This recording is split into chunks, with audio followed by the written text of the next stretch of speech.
Without the US government, there would be no iPhone. Mariana Mazzucato, an economist at the University of Sussex, makes this case in her new book, The Entrepreneurial State, which argues that Apple's success rests on technologies developed by the public sector. For Professor Mazzucato, this is one example of the state as a successful risk-taker, investor, and entrepreneur, with the visible hand of government being just as important for growth as the invisible hand of the market. She joins me to explain her thesis. So, Professor, what do you mean by the entrepreneurial state? Because for many of us, the role of the state in the economy is just confined to funding basic research. But you think that it's a bit more than that. Yes, well, economists often think about the state as simply, at best, fixing market failures. So basic research would be an example of a public good, which is very hard to appropriate, and hence the state has to do it. But what we in fact find is that some of the most radical new technologies, from the internet to the biotech revolution, nanotech, or today's emerging green economy, are actually benefiting from massive state investments, not only in basic research, but also applied research, as well as choosing particular companies to back.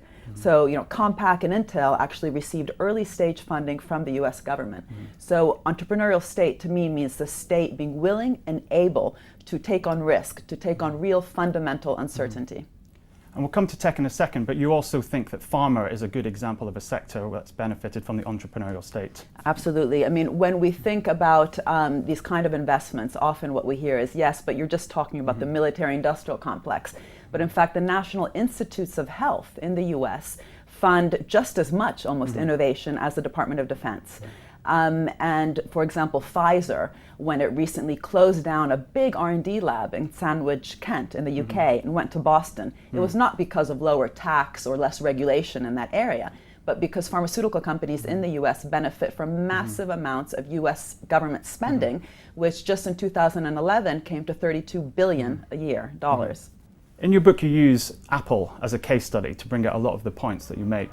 Many of our readers, many of our viewers will think of Apple and Steve Jobs as paragons of the entrepreneur. You suggest that the story is a lot more complicated than that. Can you just go into a bit more detail? Well, we're often fed this example of Silicon Valley as being, if you want, the result of this market-led system. And so the reason I actually focus on the US, even though there's many examples all over the world, is precisely because the US system, I think, has not been understood. So Silicon Valley has not been understood.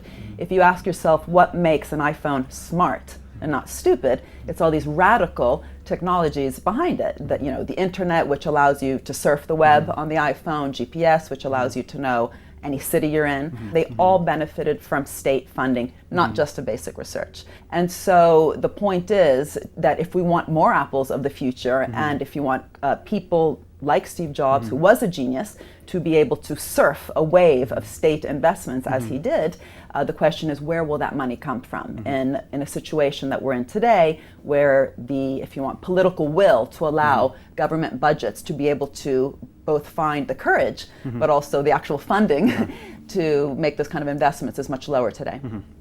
A lot of people might see these successes and just think, great, this is the private, public sectors working well together, and the private sector pays their dues through taxation, and the workers for these companies, they pay their dues through income and payroll taxes.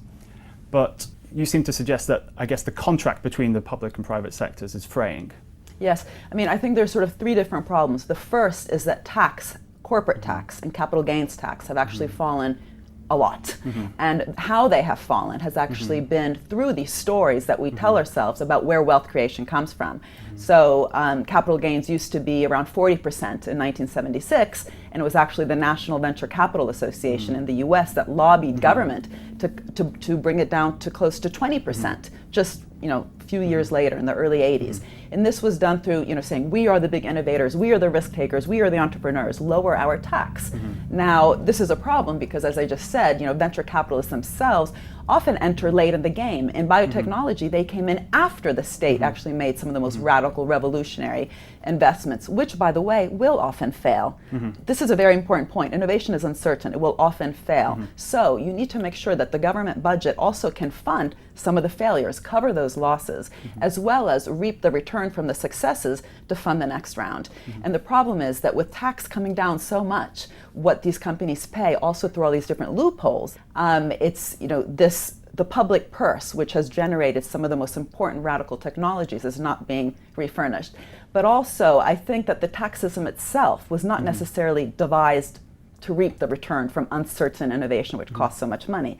We actually have to start thinking of very concrete tools that the state might implement in order to reap back a more direct return. It could be income contingent loans. It could be retaining a bit of equity, just like Finland did with the funding of Nokia, when Sitra, public funding agency, funded Nokia's most recent development.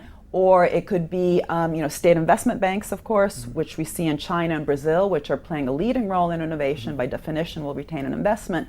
Or even retaining a golden share of the IPR. Why not? Why just a complete giveaway? Well, that's a controversial and provocative thesis, and lots for policymakers and others to chew over. Thank you very much, Professor. Thank you for watching.